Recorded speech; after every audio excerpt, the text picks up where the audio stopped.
Salam dostlar. Bugün sizinle həqiqətən də çox mənalı bir şeyi bölüşmək istəyirəm. Mən Xudatdayam. Qəhrəmanların xatırlandığı bir yerdəyəm. Təkcə ailələr tərəfindən yox, bütün bir millət tərəfindən. Yanvarın 20'si burada sadəcə bir tarix deyil. Bu, canlı bir xatirədir. Cəsarət və kədər günüdür.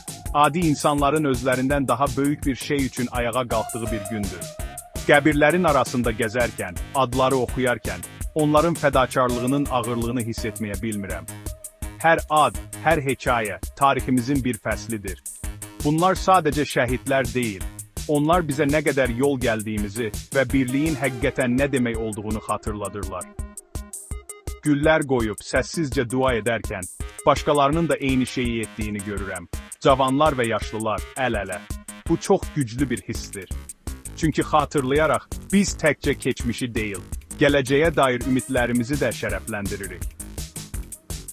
Odur ki, əgər nə vaxtsa Xudata gəlsəniz, burada bir anlıq dayanın, onların hekayələrini öyrənin, qüruru və ağrını hiss edin.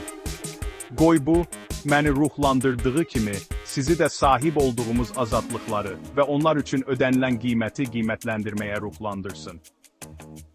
İzlədiyiniz üçün təşəkkür edirəm. Gəlin, onların xatirəsini təkcə bugün deyil, hər gün yaşadaq.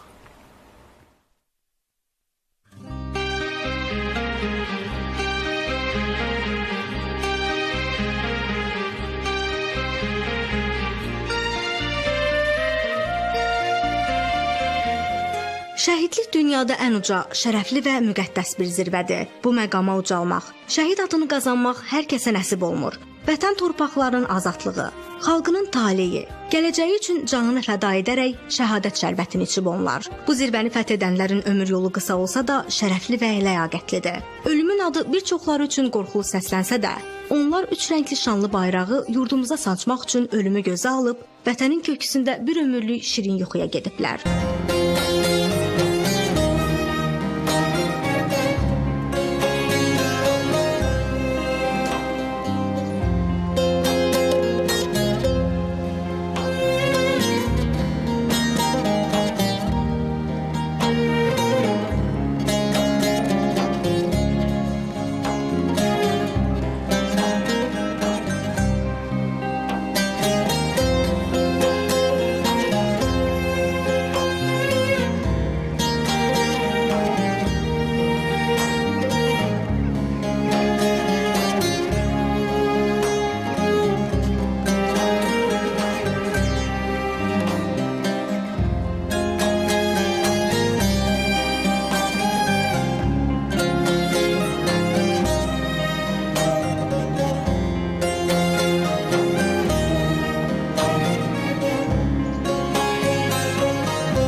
Kardeşler zahmetinde halayın gelmesini.